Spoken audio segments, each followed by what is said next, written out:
Hello student, welcome back to my channel कॉम्सेट गीता। तो आज का हमारा जो टॉपिक है वो राजस्थानी शैली की चित्रकार है, लेकिन राजस्थानी शैली के चित्रकार में हम मेवाड़ शैली के बारे में पढ़ेंगे। तो मेवाड़ शैली आप भी जानते हैं बहुत ही ज्यादा इंपॉर्टेंट है। तो यहाँ पर राजस्थानी शैली का जो जन्म माना जाता है, राजस्थानी शैली का, वो कहाँ से माना जाता है? मेवाड़ शैली से माना जाता है। तो मेवाड़ शैली में जितने भी उपकेंद्र हैं उनके हम सब चित्रकार देखेंगे, और यहाँ पर मेवाड़ शैली में जितने भी चित्र बने हुए हैं वो भी देखेंगे। इवन यहाँ पे ग्रंथ भी, मतलब आप ये समझिए ओवरऑल, मतलब पूरा कंप्लीट आपका मेवाड़ शैली यहाँ से मिल जाएगा। ठीक है, देखो मैं तो अगर चाहूँ तो मुझे कंप्लीट कोर्स करने में क्या है कि मैं तो पूरा एक बार में कंप्लीट कोर्स कर दूं, लेकिन मैं चाहती हूँ कि आप एक एक पॉइंट को, एक अच्छे से सेंटर जितने भी हैं राजस्थानी शैली के, वो आप उसको अच्छे तरीके से पढ़ें। ठीक है, तो चलिए फिर स्टार्ट करते हैं। जितने भी स्टूडेंट है कम से कम एक जल्दी से अपने ग्रुप में शेयर करो, जब तब तक क्लास स्टार्ट होती है। ठीक है, तो इसको ग्रुप में शेयर करो, बाकी लापरवाही ना करें। ठीक है, और इसको क्लास में मतलब शेयर करें। ठीक है, मतलब ग्रुप में शेयर करें और स्टार्ट करते हैं फिर। चलिए, तो अब हम देखते हैं राजस्थानी शैली के चित्रकार देखते हैं। सबसे पहले हमारा कौन सा पॉइंट आता है, यहाँ पर ब्रैकेट में डाल देती हूँ, यहाँ पर क्या है? मेवाड़ शैली। तो मेवाड़ शैली का हम पूरा कंप्लीट देखेंगे कि कौन कौन से आपको यहाँ पर दिखेंगे। तो मेवाड़ शैली के आप लोग भी जानते हैं केंद्र। ठीक है, यहाँ पर जो इंपॉर्टेंट है, यहाँ पर जो बने हुए चित्र हैं, जो मिले हुए हैं, वो आपको यहाँ पर बताएंगे। तो मेवाड़ शैली पहले ही देख लेते हैं। मेवाड़ शैली का सबसे ज्यादा एग्जाम में पूछा जाता है, कौन सा पूछा जाता है? साहबदीन या फिर शाहबादी। तो दोनों ही याद रखिएगा, शाहबदीन और शाहबादी दोनों ही अच्छे से याद करिए, क्योंकि दोनों एक जैसे, एक आपका अभी आएगा, आगे आएगा, वो दोनों कुछ नाम जैसे लगते हैं। आपका साहबदीन है और एक साहबुद्दीन।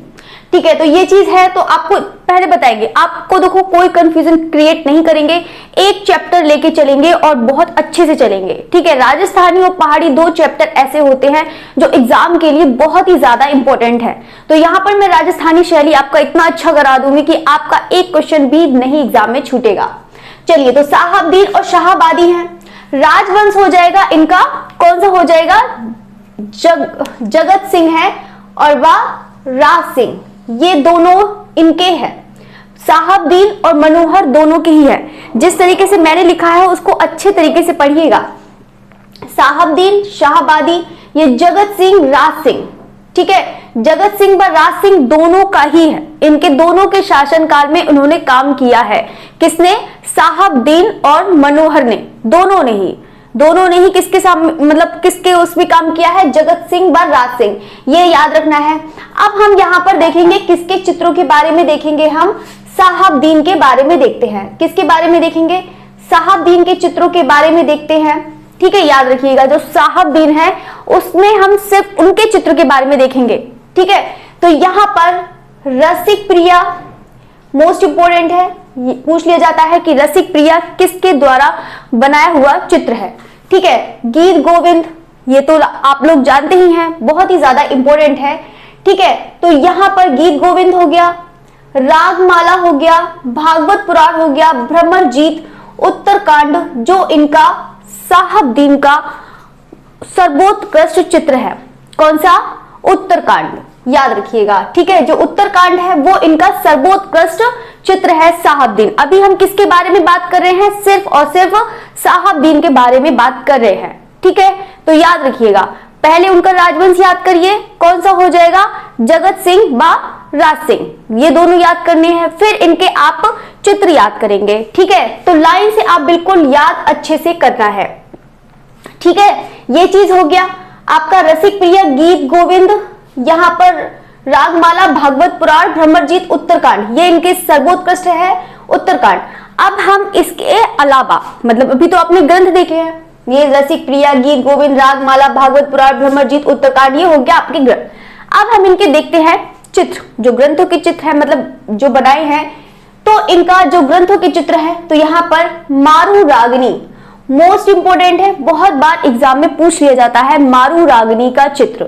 कि किसने बनाया है और कहां से मिला है। आपके देखो यहां से 2 पॉइंट हो रहे हैं। मारू रागनी का चित्र किसने बनाया है? साहबदीन ने बनाया है। मारू रागनी का चित्र कहां से मिला है? तो मेवाड़ शैली से मिला है। मारू रागनी किस पर बना है? तो कागज टेम्परा पर बना है। कहां पर संग्रहित है? तो राष्ट्रीय संग्रहालय नई दिल्ली में स्थित है। चलिए तो इसके बारे में हम पढ़ते हैं। मारू रागनी साहबदीन ने बनाया है। माध्यम कागज पर जल रंग है, मतलब विधि कौन सी है? टेम्परा है, ठीक है। और कहां पर संग्रहित है? तो राष्ट्रीय संग्रहालय नई दिल्ली में स्थित है। और एक साहबदीन का और चित्र है, देखो मेवाड़ शैली का ओवरऑल आपका लास्ट में लिखवा दूंगी। जो लास्ट है इनका भीम सिंह का जुलूस, कौन सा हो जाएगा? भीम सिंह का जुलूस हो जाएगा। मनोहर भी बहुत ही ज्यादा इंपॉर्टेंट है। देखो यहाँ पर रामायण का, अभी यहाँ पर देखेंगे मनोहर का सेम राजवंश, मतलब सेम राजवंश में उन्होंने काम किया है। जगत सिंह बलराज सिंह, सेम वही चीज जो साहबदीन ने काम किया है, ठीक है, ये चीज याद रखना। अब हम बात करेंगे यहाँ पर रामायण। जो रामायण का है वैसे इतना सन नहीं पूछेगा, लेकिन आप देखो इसलिए बताया जाता है कि मतलब आपका कैसे कैसे स्टार्टिंग में, देखो अभी तक रामायण के बहुत सारे लोगों ने बनाए हैं, रामायण ग्रंथ के बहुत सारे लोगों चित्र बनाए हैं, लेकिन यहाँ पर इसलिए समय लिख दिया था कि हाँ इस समय में उन्होंने काम किया, ठीक है, ये चीज के लिए लिख दिया जाता है। संग्रहालय हो जाएगा यहाँ पर प्रिंस वेल्स ऑफ म्यूजियम, मतलब रामायण जो है, मतलब रामायण ये नहीं कि रामायण की बुक लिखी हुई है, यहाँ पर चित्रित ग्रंथ है, ठीक है, जिनको पांडुलिपि भी बोलते हैं, ठीक है। तो ये रामायण हो गया। तो संग्रहालय Prince Wales of Museum, 2 point आपका क्लियर हो गया है। तीसरा निसार दीन, निसार दीन भी बहुत ही ज्यादा इंपॉर्टेंट है, मोस्ट इंपॉर्टेंट है। एक साहबदीन, एक निसार दीन, जो कौन सी कला, वो कौन सी शैली के हैं? मेवाड़ शैली के हैं। 2 बहुत ज्यादा इंपॉर्टेंट है, याद रखिएगा। इनका जो राजवंश है, मतलब इनका जो इनको मतलब अमर सिंह के काम किया है, मतलब निसार दीन ने अमर सिंह के समय में काम किया है, ठीक है। यहाँ पर चावंड में रागमाला मोस्ट इंपॉर्टेंट है, याद रखिएगा। संग्रहालय हो जाएगा यहाँ पर गोपी कृष्ण कनोडिया संग्रहालय कलकत्ता, गोपी कृष्ण कनोडिया संग्रहालय कलकत्ता हो जाएगा, ठीक है, याद रखिएगा, ठीक है, ये चीज याद रखिएगा। गोपी कृष्ण कनोडिया संग्रहालय कलकत्ता। भीकम का है, जो महाराणा कुंभा के शासन में उन्होंने काम किया है। रसिका काष्टक है, रसिकाष्टक है, ठीक है। नाना राम है, परिजात अवतरण, ये ज्यादा इंपॉर्टेंट नहीं है, बस आप कोशिश करिए कि आप उसको एक बार देख लीजिए, हो सकता है एग्जाम में आ जाए। एग्जाम वाले तो पता नहीं क्या दे देते हैं, कुछ भी नहीं, ठीक है। तो बस जो इंपॉर्टेंट है ये 3 तो आप बहुत अच्छे से याद कर लेना, साहबदीन, मनोहर और एक तीसरा निसारदीन, ये दोनों बहुत तीनों अच्छे से याद करना, बहुत ज्यादा एग्जाम में पूछा जाता है। उनके जितने भी है साहबदीन के सब चित्र याद कर लेना। और याद रखना अभी किसका टॉपिक चल रहा है हमारा? मेवाड़ शैली का, याद रखिएगा किसका चल रहा है? मेवाड़ शैली का। अब हम देखते हैं नाथ द्वार, नाथ द्वार, ठीक है, ये पोर्टल ऑफ गॉड के नाम से भी जाना जाता है, किसको? नाथ द्वार। और यहाँ पर पट चित्र के लिए, मतलब जो पट चित्र मतलब पिछवाई चित्रों के लिए, पिछवाई चित्र जानते होंगे कि क्या होता है, कि जो मंदिर होते हैं उनके पीछे एक कपड़ा लगाया जाता है जिन पर चित्रकारी करी जाती है और यहाँ पर कथाएं भी लिखी जाती हैं और उस पर लगाया जाता है। मंदिर के पीछे मतलब है मूर्ति के पीछे, ठीक है। तो ये चीज है, पिछवाई चित्रों के लिए प्रसिद्ध है नाथ द्वार, याद रखिएगा किसके लिए प्रसिद्ध है? पिछवाई चित्रों के लिए।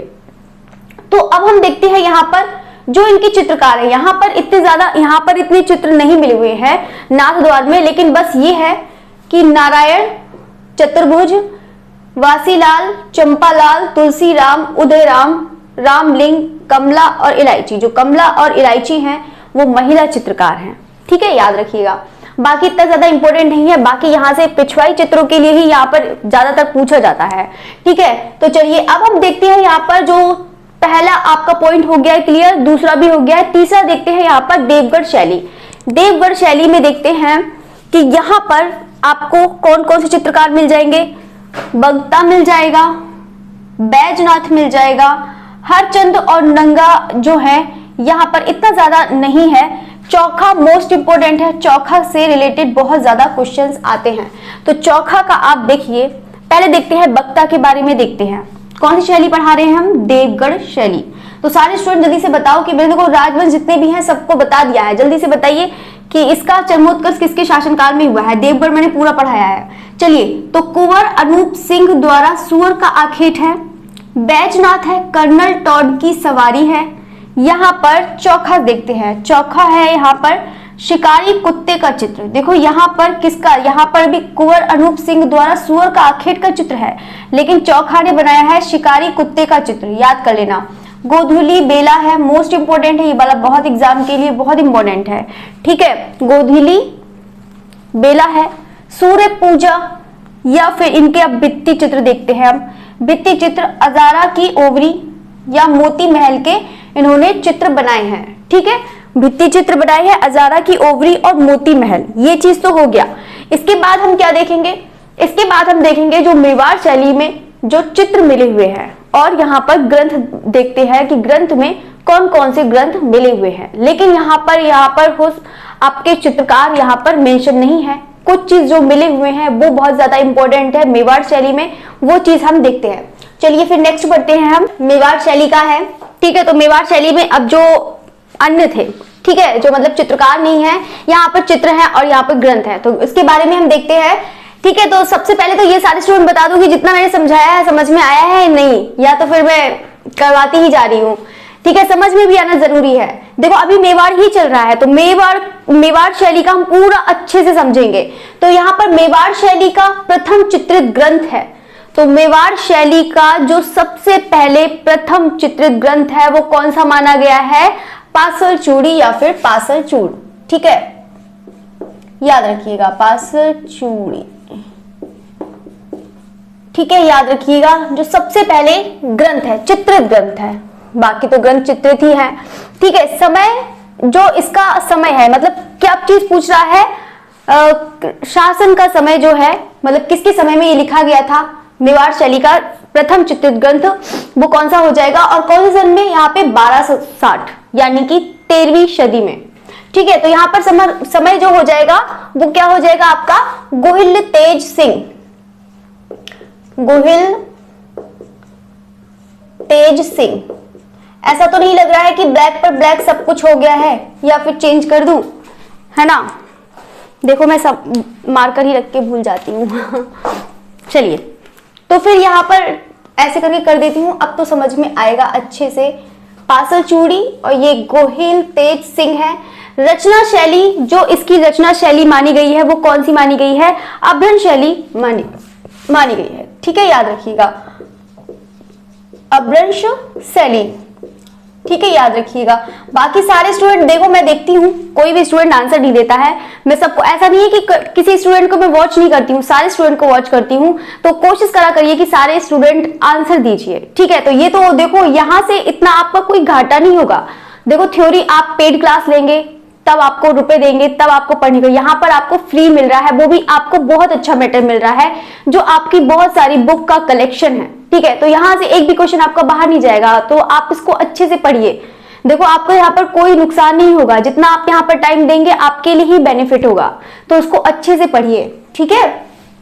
अब हम बात करते हैं यहाँ पर मेवाड़ शैली का दूसरा चित्रित ग्रंथ है। देखो अभी हमने किसकी बात करी थी, यहाँ पर पासल चूड़ी की बात करी थी। अब हम देखेंगे यहाँ पर मेवाड़ शैली का जो दूसरा चित्रित ग्रंथ है वो कौन सा हो जाएगा, कल्पसूत्र हो जाएगा, जो किसमें, कौन से सन में बना है, 1418। कौन सा हो जाएगा, कल्पसूत्र, याद रखिएगा, कौन सा हो जाएगा, कल्पसूत्र, ठीक है। अब यहाँ पर ऐसे ही होता है, यहाँ पे एक जगह ब्लैक हो जाता है तो एक जगह ब्लू हो जाता है। अन्य में देखेंगे जो इनके अन्य हैं, अभी तो कौन से आपने देखा, पासल चूड़ी, कल्पसूत्र, ये इसके बारे में देखा, समय, ठीक है। अब हम देखेंगे यहाँ पर अन्य में, यानी कि अन्य कौन कौन से हैं, जैसे कि सुपासनाचार्यम है और आपका गीत गोविंद है, ठीक है। चलिए तो देखते हैं यहाँ पर सुपासनाचार्यम है, ठीक है। तो आप लोग भी कोशिश करा करिए कि आप लोग भी आंसर दीजिए, नहीं तो मन में सोचिए, है ना, फुल स्क्रीन करिए, सोचिए कि हाँ आपने पढ़ा है सुपासनाचार्यम। चलिए तो यहाँ पे गीत गोविंद, ठीक है, याद रखिएगा गीत गोविंद, और तीसरा ज्ञानर्णव, ये इतना ज्यादा इंपॉर्टेंट नहीं है, दो इंपॉर्टेंट है, सुपासनाचार्य, गीत गोविंद, ठीक है, इसको याद रखिएगा। 1592 में, जो 1592 में लिखा गया था, जो बहुत ही ज्यादा मोस्ट इंपॉर्टेंट है, उसको याद करना। किसकी बात कर रहे हैं हम, ढोला मारू की बात कर रहे हैं, जो ढोला मारू का सबसे पहले चित्रित ग्रंथ है, ठीक है। ढोला मारू क्या है, ढोला मारू एक ग्रंथ है, ठीक है, ढोला मारू एक ग्रंथ है। तो यहाँ पर आपको चित्र ग्रंथ भी मिल जाएंगे। ठीक है, तो शासन है, शासन किसके? महाराणा कुंभा, जिसका मेवाड़ शैली का स्वर्ण काल माना जाता है, महाराणा कुंभा। ठीक है, याद रखिएगा क्या हो जाएगा? महाराणा कुंभा हो जाएगा। ठीक है, प्रथम बार जो इसका चित्रित ग्रंथ हुआ है वो कौन सा हुआ है? प्रथम बार, यानी कि मेवाड़ शैली में जो ढोला मारू का चित्रित ग्रंथ है वो सबसे पहले कहाँ चित्रित हुआ था? मेवाड़ शैली में हुआ था, ढोला मारू का। ठीक है, तो अब यहाँ पर आपको बताना है, ये तो आपका यहाँ से खत्म। ठीक है, अब हम किसके बारे में बात करेंगे?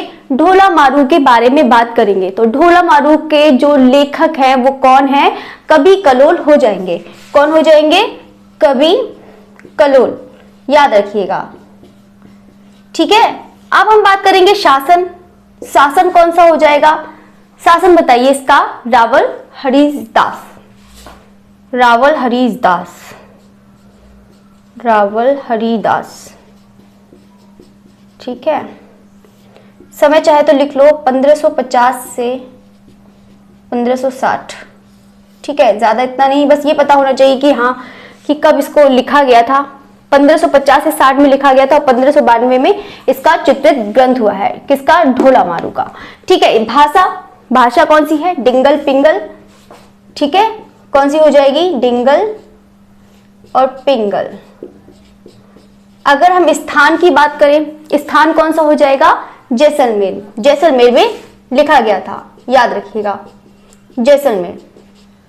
देखो जितने भी स्टूडेंट हैं वो बहुत अच्छे से इसको समझिएगा, बहुत अच्छे से पढ़िएगा। ठीक है, मेवाड़ शैली मैंने पूरा कंप्लीट करा दिया है, बस आपका स्थापत्य बचा है। देखो स्थापत्य मैं सोच रही थी कि जितना भी राजस्थानी शैली का है वो एक बार में पूरा राजस्थानी में स्थापत्य करा दूंगी। ठीक है, तो किसके शासन में कौन से स्थापत्य बने हैं वो पूरा ही करा दूंगी, क्योंकि उसमें बहुत ही ज्यादा थ्योरी लिखनी पड़ेगी, पूरा अलग से करवाऊंगी। ठीक है, तो ये तो चीज आपके कंप्लीट हो गई है यहाँ से। ठीक है, इसको अच्छे से याद करिएगा। बहुत सारे स्टूडेंट देखो यहाँ पर इसीलिए मैं पूरा मेवाड़ शैली का लिखवाया है, इसको अच्छे से याद करिएगा। ये नहीं कि कोई जल्दबाजी नहीं करेगा, अच्छे से इसको पढ़िए, पूरा मेवाड़ शैली इसको कंप्लीट करिए। ठीक है, तो यहाँ पर तो ये तो बता ही दिया था, स्वर्णकाल महाराणा कुंभा है, प्राचीन नाम है शिवी देश है, मेदपाट है, जो मेदपाट का है नाम वही मेवाड़ पड़ा है। महाभारत में काल मध्यमिका, ये मध्यमिका है, ये इंपॉर्टेंट है, ये एग्जाम में आया हुआ था, ये क्वेश्चन एग्जाम में आया हुआ था, याद रखिएगा। पीएन चोयल ने मेवाड़ शैली को क्या कहा है? गुर्जर शैली कहा है।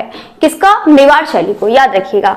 प्रागवाट और मीरठ ये तो बता ही दिया, बस यहाँ पर मेवाड़ शैली से संबंधित इतना ही है। अब यहाँ पर देखेंगे डगलस बेर तथा वासिल ग्रे है, वो चौर पंचाशिखा का उद्गम मेवाड़ शैली से माना है। ठीक है, किससे? चौर पंचाशिखा से माना है। ठीक, यानी कि उसका जो उद्गम यानी कि विकास जो हुआ है वो चौर पंचाशिखा। चौर पंचाशिखा के आपके ग्रंथ कहाँ से मिलते हैं? अभ्रंश शैली या गुजराती शैली में। ठीक है, तो यहाँ पे जो उद्गम माना है मेवाड़ शैली का वो चौर पंचाशिखा से माना है। मेवाड़ चित्रकारों का प्रमुख विषय, ठीक है, मेवाड़ चित्रकारों का जो प्रमुख विषय था वो कौन सा था? रागमाला। ठीक है, यहाँ पे रागमाला से संबंधित ज्यादा चित्र बने हुए हैं। मेवाड़ में बड़े चित्रों की शुरुआत, ठीक है, याद रखिएगा, राणा हमीर सिंह, राणा हमीर सिंह। ठीक है, याद रखिएगा, राणा हमीर सिंह।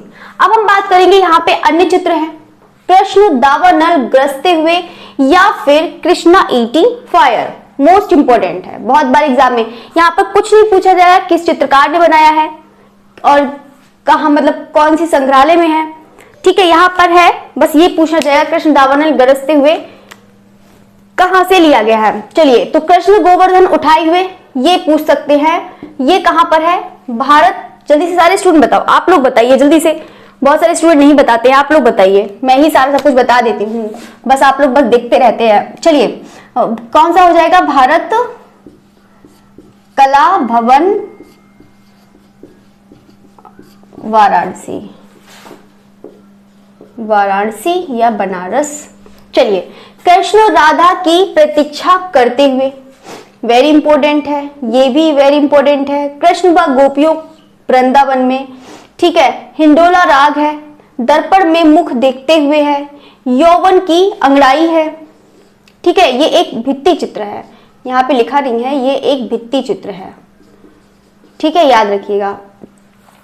ठीक है, ये तो चीज हो गया है। हिंडोला राग भी बहुत ज्यादा इंपॉर्टेंट है, तो ये तो चीज मैंने आपका कंप्लीट करा दिया है यहाँ से, तो इसको बहुत अच्छे से पढ़िएगा। देखो यहाँ पर अगर अच्छे से नहीं पढ़ेंगे तो देखो यहाँ से राजस्थानी में आपका बहुत कुछ पढ़ने को है, और ये भी जानते हैं कि राजस्थानी बहुत ही ज्यादा मोस्ट इंपॉर्टेंट चैप्टर है, तो इसको अच्छे से पढ़िए। ठीक है, तो बाकी यहाँ पर टाइम भी हो रहा है।